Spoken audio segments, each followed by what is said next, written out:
기도하겠습니다.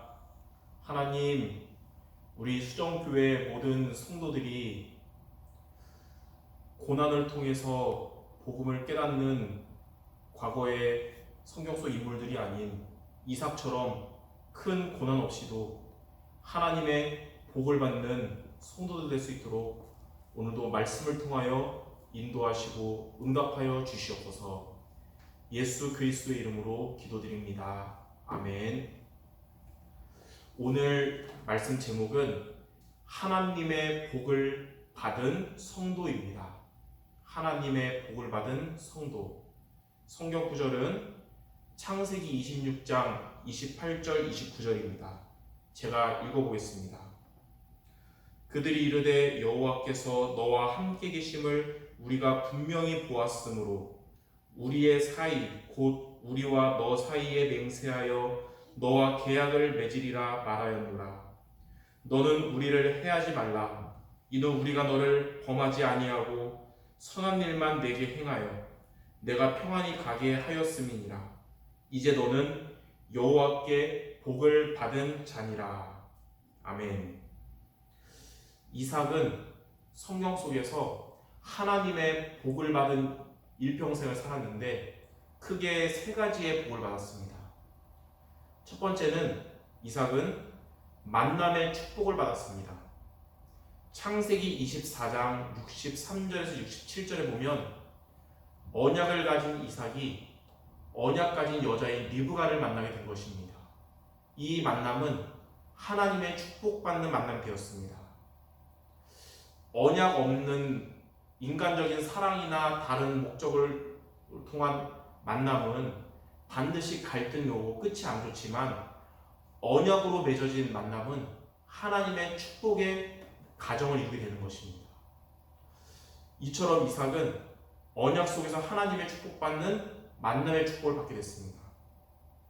두 번째로 이삭이 받은 축복은 농사를 졌을 때의 100배의 축복입니다. 창세기 26장 12절 13절에 보면 이삭이 그 해에 농사를 졌는데 그 해에 수확을 100배나 얻었다고 했어요. 동일한 경작 조건 속에서 불신자들보다 100배나 수확을 얻은 것은 이삭이 아무리 실력이 뛰어나다 하더라도 실력으로 된 것이 아니라 하나님의 은혜로 하나님의 축복으로 이렇게 된 것입니다. 이 이삭은 이렇게 100배 축복 받은 것은 전도와 선교를 위한 빛의 경제의 응답입니다. 우리 수정교회 성도들이 하나님의 축복을 왜 받아야 될까요? 전도와 선교를 위한 빛의 경제의 응답 받기를 바랍니다. 세 번째로 이삭이 받은 하나님의 복은 근원의 축복입니다. 창세기 26장 19절에서 22절에 보면 이삭이 우물을 팠는데 샘의 근원을 얻었습니다. 중동 지역은 물이 부족한 지역이기 때문에 기름보다도 물이 더 귀한 곳이에요. 많은 사람들이 그래서 우물을 파는 게 큰 비즈니스가 됩니다. 근데 그곳은 쉽게 가뭄이 드는 마른 땅이기 때문에 아무리 우물을 파도 그 혜택은 일시적입니다. 그러나 샘의 근원을 얻으면 가뭄이 와도 마르지 않습니다. 하나님은 이삭에게 그냥 우물을 판 게 아니라 샘의 근원을 얻게 하신 거예요. 그래서 근원적인 축복은 일시적인 축복이 아니라 영원히 지속되는 축복입니다. 이처럼 이삭은 이렇게 크게 세 가지의 하나님의 복을 받았습니다. 이 이삭이 받은 축복이 우리 성도들에게 하나님이 주시는 축복이 되기를 정말 소원하고 기도합니다. 우리 성도님들이 만남의 축복, 언약 속에서 하나님이 축복하시는 만남의 축복을 얻게 되길 바라고, 우리 성도님들이 전도와 선교 때문에 빛의 경제에 응답받고 일시적인 응답이 아닌 지속되는 근원적인 응답을 받기를 소원합니다. 자, 그럼 두 번째로 이삭처럼 이런 하나님의 복을 받으려면 우리는 어떻게 하면 됩니까? 하나님의 복을 받는 비밀이 이삭의 일생을 볼 때 크게 두 가지가 있습니다.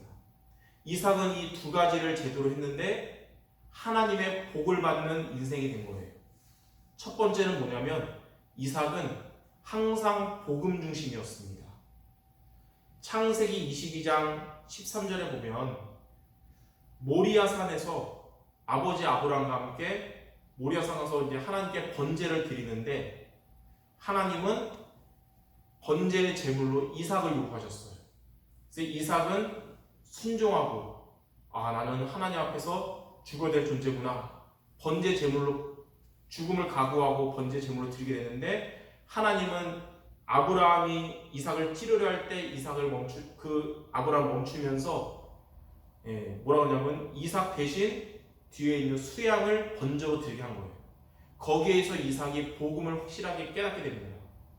나는 하나님 앞에 죽어야 될 죄인이지만 나를 위해서 대신 이 어린 양이 대신 죽었구나. 이 어린 양은 후에 오실 그리스도를 의미하는구나.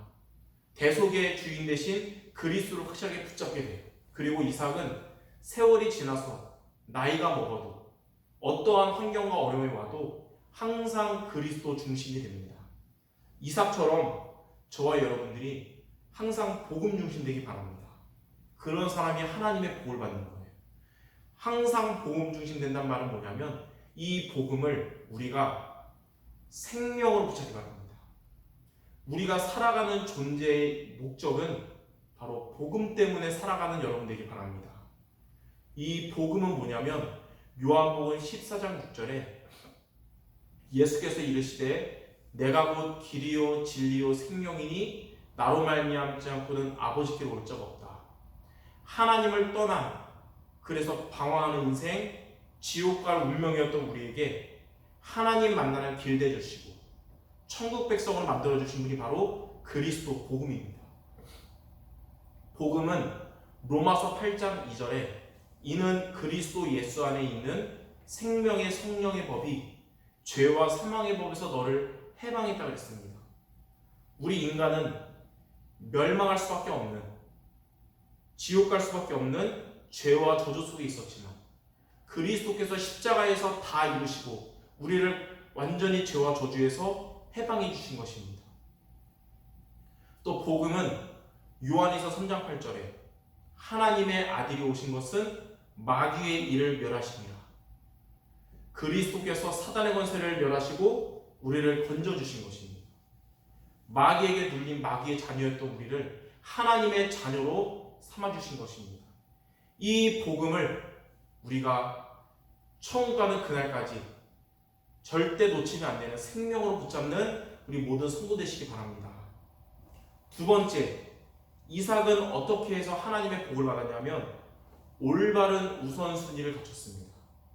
인생에 있어서 이삭은 어디를 가든지 항상 어떠한 우선순위를 가졌냐면 창세기 26장 25절에 이삭이 그곳에서 제단을 쌓고 여호와의 이름을 부르며 거기에서 장막을 쳤더니 이삭의 종들이 거기서 우물을 팠더라.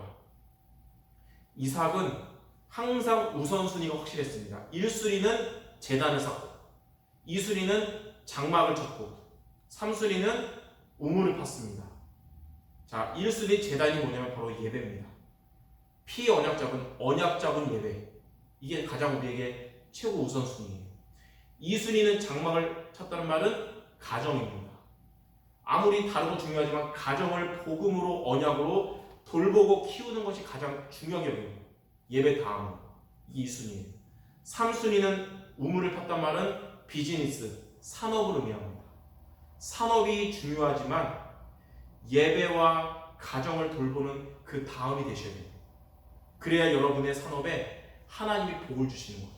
산업이 1순위가 되는 불신자들, 산업이 예배와 가정보다 더 중요하게 여기는 신자들도 많지만 하나님은 올바른 우선순위를 갖춘 여러분들에게 이삭에게 주신 복을 줄 줄 믿습니다.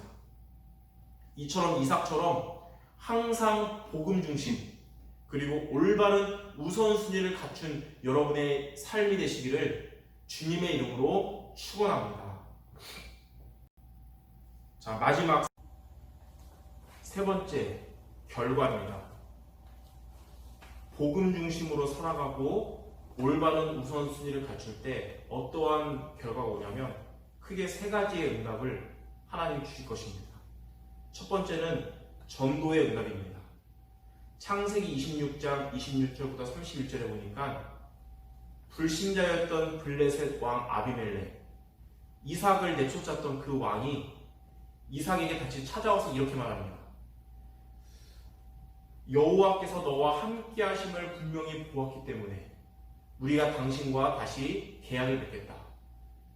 이삭, 당신은 여호와께 복을 받은 자다. 이렇게 고백을 하고 이삭을 통해서 하나님이 함께 살아계심을 믿게 되는 겁니다. 여러분들이 이렇게 이삭처럼 복음 중심으로 살아가면서 올바른 우선순위를 갖춘 삶을 살아갈 때 여러분이 기도하는 전도 대상자들이 여러분을 통해서 하나님을 만나는 응답을 받게 될 줄 믿습니다. 두 번째는 산업의 응답입니다.